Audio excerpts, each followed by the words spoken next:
Alrighty, so welcome to the second part of our podcast within our Revolutionizing Revenue podcast series. And I'd like to welcome Lily Varon, Senior Analyst from the Forrester Group. Lily, thank you for joining us again today. Thanks for having me. Thank you. Yeah, fantastic. And I think the first part was fascinating in terms of just understanding probably our alignment in terms of the kind of definitions that we use on a day-to-day basis. So, what does this move to service economy look like, or service business models away from selling products? What does complexity look like? And then we touched a little bit on some of the personas, RevOps, for example, that are being affected, I guess, in terms of delivery of these business models, as well as looking at some of the key concepts around the financial drivers in terms of the precious business C in terms of cash and the cash conversion cycle, etc. So to kick off, I thought it'd be a good idea just to get Forrester's view. So what are you seeing as trends in the market today? We can then sort of dovetail that against our perception and see if how aligned we are, which hopefully we are, and then get a little bit into in the next section of this discussion around what are the challenges that are created out of these market trends. Yeah. So do you want to share with us a little bit about what you're seeing? So we have, we've been covering billing and monetization technology for a really long time. And what we started to realize over time was that this was much more than just managing the clock, right? Just more than firing off an accurate kind of invoice at the end of a billing cycle. So we started talking about this. I almost put my fists up to the sky that customer relationship management was an already taken kind of name for a technology category, because it felt much more aligned to what these technologies were enabling. It was sort of like, there is a relationship here between our customers and our products and us that we need to manage with all of the different data inputs, all the different logic, all the different calculations that have to happen.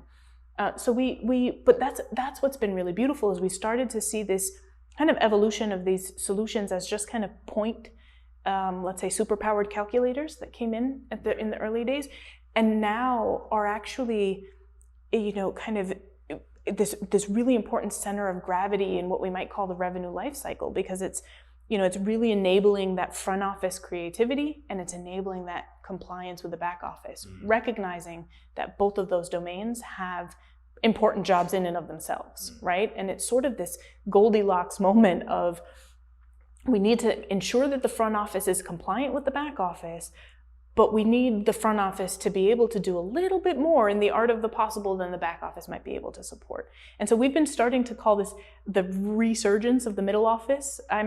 I'll pat myself on the back that I'm young enough. I wasn't around for the first kind of talk about the middle office, so this felt like, what's old is new. But there's, we could talk about billing, we could talk about payments, we could talk about revenue recognition, we could talk about contract lifecycle management. There's so many tax management. There's so many things that live in this kind of middle office domain that are suddenly so much more important as we sort of fragment our business models and monetization strategies, and as the compliance becomes much, and business performance tracking becomes much more urgent. So it's this, we have identified billing technology as one of the most important technologies in the future of your business. Fantastic. Wow. Yeah, amazing. And I think that we're seeing, obviously from our perspective, we share your view in terms of billing technology's importance. Surprise. But I think that the interesting piece that we're seeing is in terms of the market trend towards movement of the technology landscape. So as a lot of companies are still, in fact, in certain areas, the vast majority of companies are still transitioning to a cloud, for example, ERP landscape.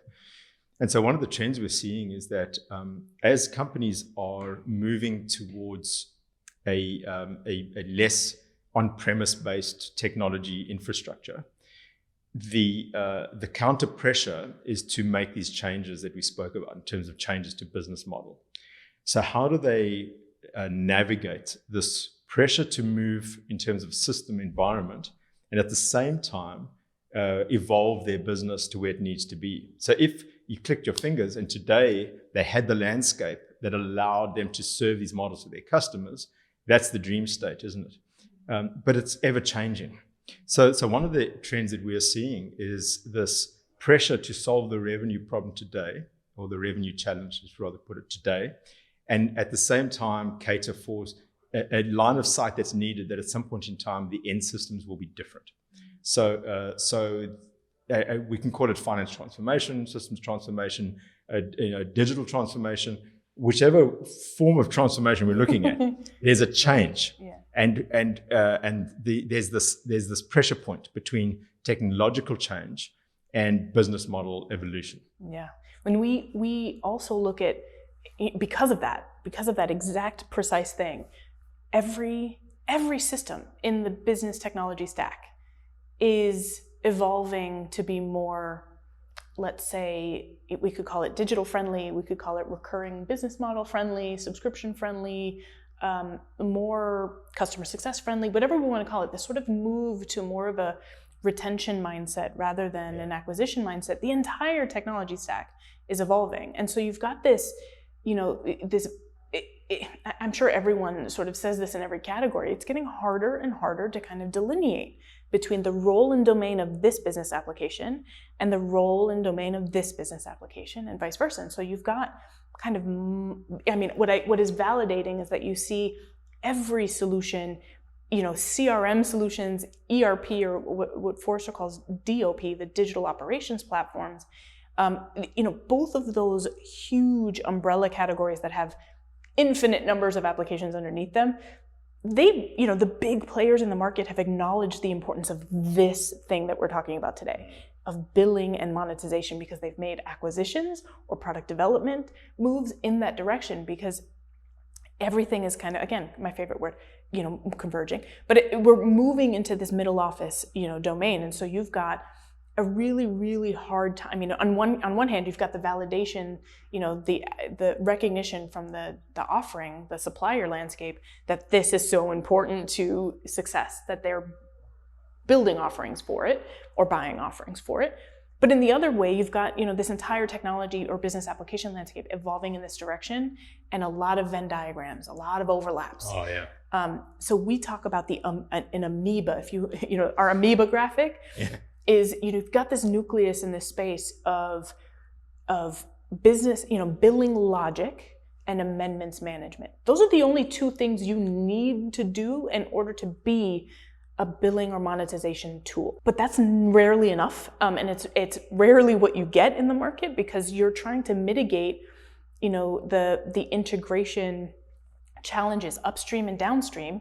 So there's more kind of unification of the platforms happening. Yeah. So you've got vendors in the space building upstream or downstream adjacencies in addition to that core, billing logic and amendments management, which may and often do overlap with entirely separate categories, right? You will hear about CPQ from a billing vendor. You will hear about revenue recognition from a billing vendor. You will hear about customer insights and business analytics and BI. You will hear about, you may even hear about invoicing and presentment. You may hear about, et cetera, et cetera, et cetera. So there's this, every single vendor has a unique amoeba, a neat shape form, shape-shifting kind of form that with their product development and their strategies are moving them in different directions, but all kind of anchored in the same, the same nucleus. So you, as a buyer, right, are spoiled for choice, but often, still we're talking about solving for, a simplicity or a solution that doesn't really exist yet. Yeah, because I guess, you mentioned unification of systems. The other piece there is mediation of the data coming from all of these different systems. Mediation, love it. Yeah. That's another term that is so domain specific. Yeah. Like it used to be only a telco term. No one outside of telco was using mediation. Mediation is when you apply, again, sort of transformational logic to data. So you can manage the data. You manage usage data primarily in our domain, right? You're taking, okay, this data point we're ingesting from 4 or 5, or this data set. Yeah. We're ingesting from 4 or 5 different sources. We're deduplicating. We're running kind of data hygiene to it, and then we're making it, in our world, billable. Identifying the billable data, identifying the other data that might be useful, and injecting it into the appropriate systems or applying the appropriate logic. But I was going to say this earlier too, because it's come up in our conversations a few times. These practices, these offerings, these capabilities that have existed in very industry-specific ways, like mediation, or like dynamic pricing, right? The airlines or the hospitalities, the different ways in which we're pricing on that timeline that you've talked about.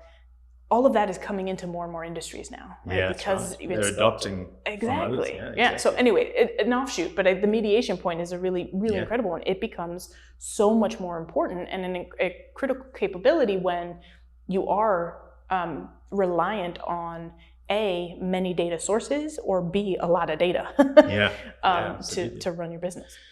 Yeah, absolutely. And then I think the other point that's worth discussing is we're talking enterprise monetization. So if we just ignore the smaller side of the business, of the industry or the market, right, in terms of business size.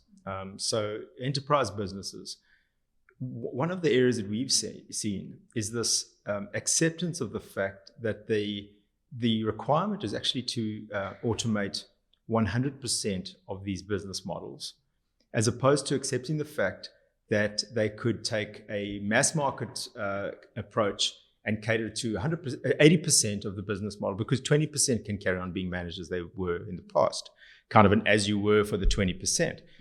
But the challenge is that the business drivers, which we get onto in the last chapter of this discussion, will show that some of the biggest value comes out of that 20%, those kind of outlier business models or acquired business models through acquisition of business or mergers, or just evolution of business itself. So this demand to get everything automated as opposed to accepting a compromise. Enterprise, as Forrester defines it, is $1 billion or equivalent in annual revenue. Yeah, we'd probably share that. Yeah. So we also, that's another term that gets thrown around a lot without being qualified. Often when you get to that scale, there's more complexity. See chapter 1. Yes. There's all those things that go on that we talked about before. But depending on who's running the organization, or which business problem they're trying to solve, and who's the champion of solving that business problem, they may be looking for quick. They may be looking for speed to market. They may be looking for their business model, for this line of business, or their appetite for experimentation is a little bit more limited. And so they're willing to try a simple annual subscription for a line of business in a geography, and they want to start it tomorrow. And so what you start to see is even enterprises, looking for what you were calling sort of mass market solutions, or solutions that perhaps are focused on more standard subscriptions, or maybe are historically serving a lot of smaller businesses who may not have, may have business model complexity in the monetization strategy, but not, all the other complexity that comes with serving enterprises. And it is, so you do see this really interesting head-to-head of solutions that are born out of solving the complexity that is common in an enterprise business, like all of those multi-party, fragmentation of the business model, scale, all of that stuff, and going head to head with some solutions that are really super tailored for much more simplistic, monthly flat rate subscription management.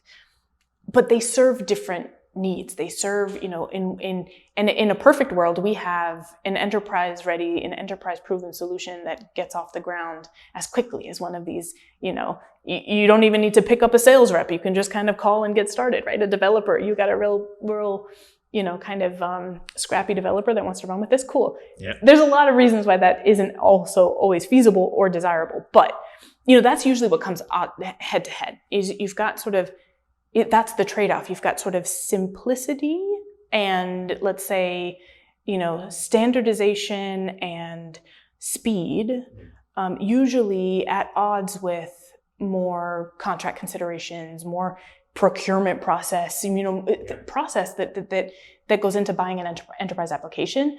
But I think that that's changing with to your point, the SaaSification of billing technology.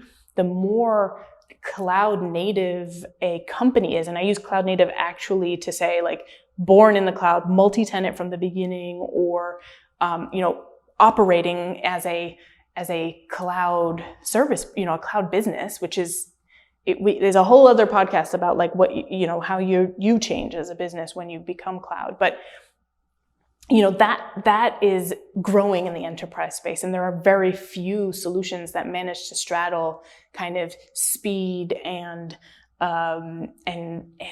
the CI/CD and seamless upgrades and all of this stuff that we are so used to seeing in smaller business kind of applications that can also solve for the true level of complexity that we've talked about already, right? This, the consideration and that can integrate into legacy technology. One of the big mistakes that this category makes is they say, your ERP can't do this, your CRM can't do this, no one can do this, we can only do this. There's the hubris of, those are dumb systems, you should never invest in them, let go of them, bye-bye. But as we've talked about, that's often not a reality for businesses where they've got to, this is additive, they've got to keep on maintaining the legacy business, the traditional business, and the solutions that support them. And leverage the investments they've made in those technologies. It's not realistic to sort of say, okay, hard change, you used an analogy before, I think, of a train. Yeah. What was it? Yeah, absolutely.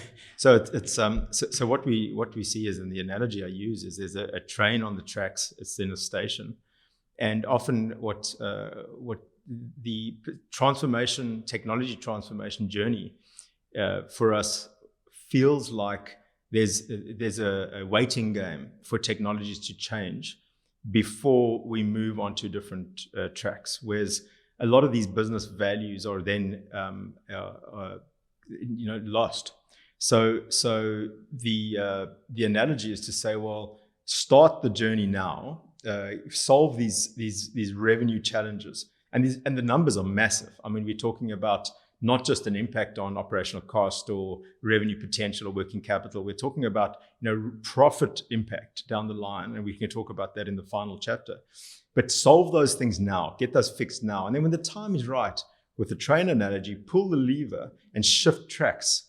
And so the ability is there from a technology perspective to fix the challenges today, and then to change tracks at the right point in time in the future, as opposed to waiting. Because the impact of waiting, just in terms of a competitive landscape, are massive. But from a revenue point of view, and just maximizing that revenue potential as an organization, over the lifetime of that organization, have massive implications and repercussions. Mm-hmm. I like that idea of, it's almost like the rip and replace is not the conversation we're talking about anymore. What we're talking about is, okay, when have you done enough of those sort of micro transformations or those micro adaptability pieces that then that shift becomes, that changing of the track becomes less painful. It just becomes the logical next step, rather than this kind of like, hard shift of this metal from one rail to another. Exactly. And then in terms of rip and replace, that might be the reality. This might be a private equity carve out where, rip and replace is needed, and that Band-Aid's got to come off and we got to just accept the pain. But it's not always the case. And so, the opportunity certainly exists today with technology and the ability to mediate, we spoke about it earlier, mediate these different data sources to create the end requirement of data. And that's driven by whatever's needed, and using billing as an example. So whatever we need to generate correct and accurate and timiest billing is the same regardless of the input data sources. So we get that right today, and then at some point in time, we just shift the input data sources. But the mediation of that data stays exactly the same, and the output stays the same. So it's this kind of concept of transformation as a series of events, as opposed to waiting for this big ERP system change, which we know is a long journey often. Mm-hmm. Because it is an umbrella category with so many applications underneath. Absolutely.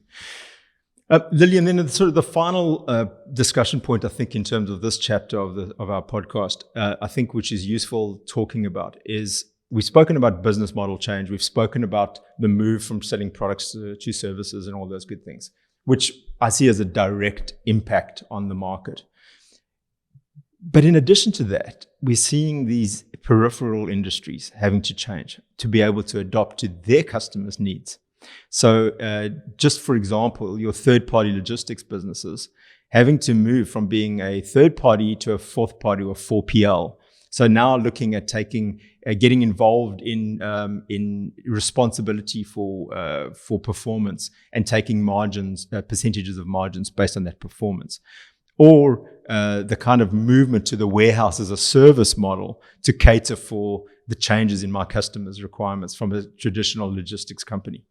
Do you have any view as to that? And I don't want to put you on the spot with this, but yeah. No, well, I think it's exactly what we're talking about with the opportunity of moving to anything as a service. It's this huge nebulous category of folks doing exactly what we're talking about, which is capitalizing on their use of data, their need to adapt to their customers' demands and to reduce barriers to entry and move a little faster. All of this moves people to this, how can we lower those barriers to entry and make money in a more recurring fashion over a longer period of time, almost take this old world of long contracts to shorter term contracts, but banking on this longer term relationship. Yeah.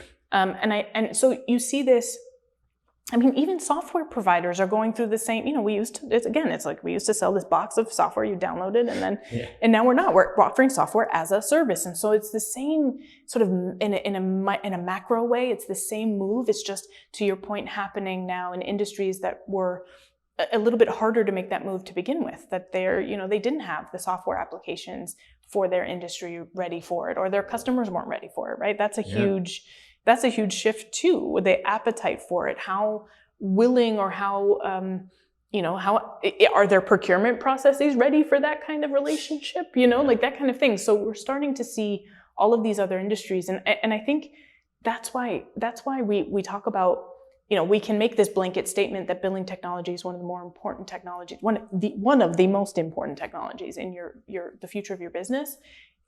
That's not qualified by industry. It's just a matter of time before we all across every industry take advantage of those data commercialization opportunities, or those, maybe it's a subsegment of your market that is really engaged with you, that wants to be, where that commercial model makes sense for them, et cetera. So this, as we talked about before, that transformation to an as a service company is not limited anymore to the most forward thinking. This is, we've gotten to a sort of critical mass now. Yeah. This is a hot take. I think that the as a service terminology might go out of vogue because I feel like it will be ubiquitous. Like I feel like most companies will have some form of as a service, and then it won't be, as needed as a categorization, because even now it's not as useful as a categorization of a type of company than it is to name a trend, right? That to me, like, we'll stop talking about as a service companies and we'll just maybe talk about it as this thing that happened in the 2015s. Yeah. And and it's such a good point and such an accurate observation. So we have this catchphrase, where RecVue monetize anything as a service.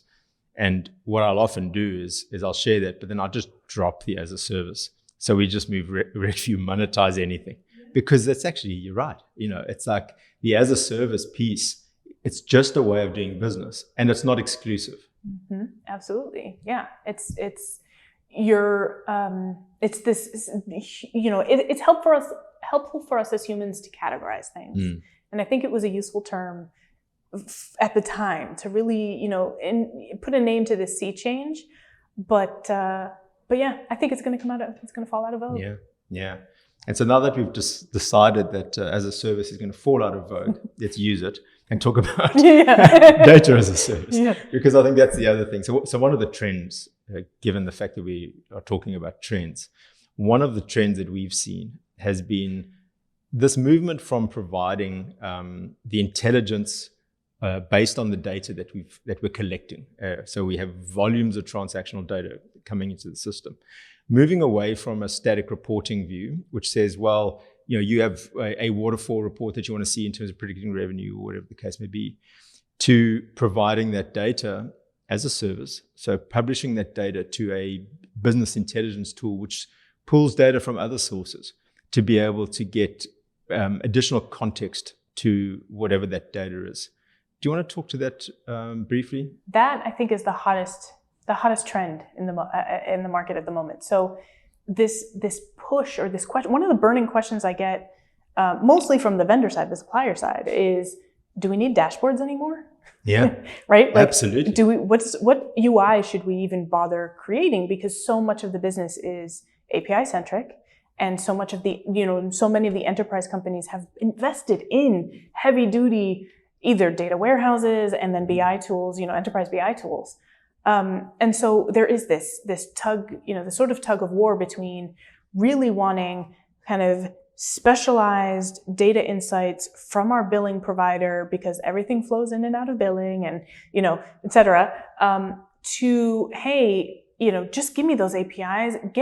I want you to have a really, really good relationship with my data warehouse provider, and for you to recognize that you are just a cog in a bigger wheel of insights and business insights. And I don't think that we're at a place yet where, there is agreement in exactly which way that should happen. But as we've talked about, probably 4 or 5 times already today, or in our lifetime, I think we've talked about this every single conversation. Yeah. Data becomes, it's probably overused, becomes the lifeblood of business. When you start getting to the place where you are actually commercializing that data, you've already gone through the phases of monetizing that data, figuring out what that data means for your business.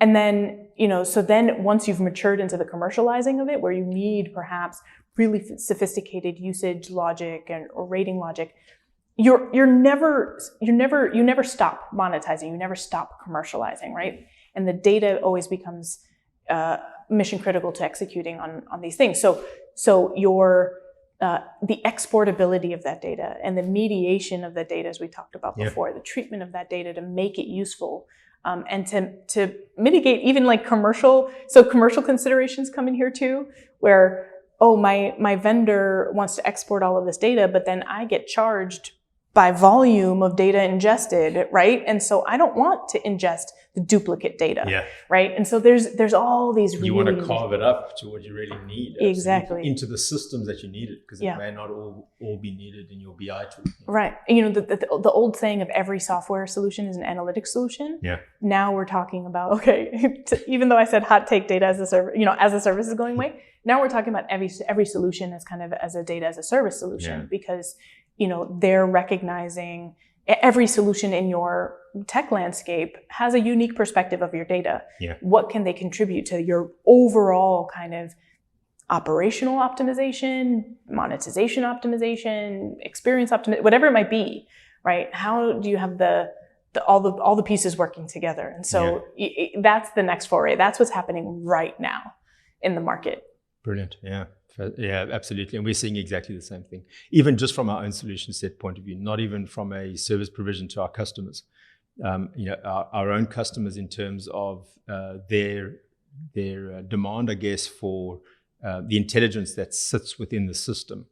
As I mentioned earlier, and I'm repeating myself, but in the context of all of the information and all of the data that sits within their business is important. And sometimes it's going into a BI landscape. Sometimes it's going into an FTP site, Right. And sometimes with whatever they need, we've got to be able to supply to that. So that I think is a really important point. I think that those of us in tech or tech adjacent have API this, API, RESTful APIs, everything, the microservices, all of this.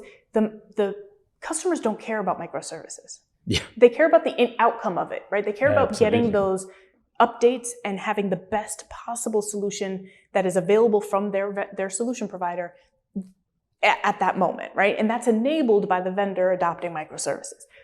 But the customer itself, like the microservices don't actually, anyway, in and of itself. The same thing with the API. So we talk about RESTful APIs and now we're talking about GraphQL, right? And like all of the different ways in which information is passing back and forth between these systems. In truth, as we've talked about, another layer of complexity perhaps we can introduce to this is in an enterprise business, in a business that's been around for a while, sometimes it's a batch file, right? Billing happens at different paces, at different so this overcorrection perhaps to RESTful APIs. Yeah. And perhaps what will happen eventually is GraphQL becomes more popular. Like I think we need to remember that in billing, in particular, in this middle office domain that we talk about, in the enterprise category, APIs aren't the only story. APIs aren't the only way that the information needs to pass back and forth. Yeah. We might need flat files. We might need, that's right, so this that diversification or the recognition of one foot in the old world while not keeping, not slowing down in the new world either. Yeah, absolutely. And it's actually amazing to see how many businesses, or how many of our own customers have moved from mainframe landscapes and are continuing to move. So they're on an AS400 stack, and there was no switch to Flick to suddenly move into a more modern tech stack. It's a journey. Yeah, exactly. So you end up with that mix we were talking about earlier in terms of business model. You end up with a mix in terms of data sources that you're pushing into and pulling from. So yeah, absolutely. So should we use that as a dovetail into, I guess, the final paragraph in this chapter of our discussion, which is what are the trends that you're seeing in terms of technology around the billing technology space? Yeah. Well, certainly we're getting to a point where we're recognizing the strategic importance of this technology, not just the kind of tactical necessity of it. And so we start to see, we have data, 56% globally of businesses are implementing or expanding their billing technology. Wow. 56. The interesting piece of this, though, is that, and that's quite in line, by the way, with what we see with more of these sort of back office tools as well. So, ERP, finally, we're starting to see this emphasis on kind of these, what we might have considered back office technologies for, modernizing, et cetera, getting that investment energy around it. So we've got the majority of firms looking at billing technology and expanding it. But a lot of that energy is with their existing vendors. So it almost has to be really egregious of a problem for folks to feel there's still a risk aversion, I think. They want to go with their like tried and true kind of legacy provider for this technology because they're scared of that train shifting that we talked about before. They're scared of a really difficult, painful lever pull to move the ship. To mix metaphors there. But so you have this, it almost has to be like, really egregious emergency situation for their incentive to look elsewhere, or to give themselves permission to look elsewhere. I'm here to kind of help them say, open it up because the limiting factor oftentimes, especially if you're looking for, to your point, right, to fix sort of point problems that won't snowball into this massive, rip and replace project, you need to include a mix of your perhaps legacy players and your modern players or your, new entrants or medium entrants. So you've got this focus on the space for sure, but I think that perhaps we're being a bit too conservative as businesses at looking at only our existing providers for what they've modernized in this space rather than giving new entrants and opportunity, perhaps because we're a bit entrenched in thinking about onboarding as this massive, undertaking, which in a SaaS world has really become A, less expensive, and B, quicker. Yeah. So that to me is sort of where we are. We have absolute interest and adoption in the market. We see this as an established market with a mix of kind of old and new entrants, and I think we still have some behavioral shifts to make as buyers to recognize the opportunities that are out there. Well, yeah. I agree, absolutely. And I think that's a really good touch point for us to close this chapter in terms of this series of podcasts, which we are calling Enterprise Monetization in the Modern Economy, and to move on to the next, which is really around the challenges and the obstacles of making that change. So what are the challenges and the obstacles that you and Forrest are seeing in the market? And then we'll finalize looking at the value proposition of making that change. Right, because we can't end on the negative Nancy part. Absolutely. We're going to end on value. Yeah. Great. Well, thank you, Lily. Thanks so much.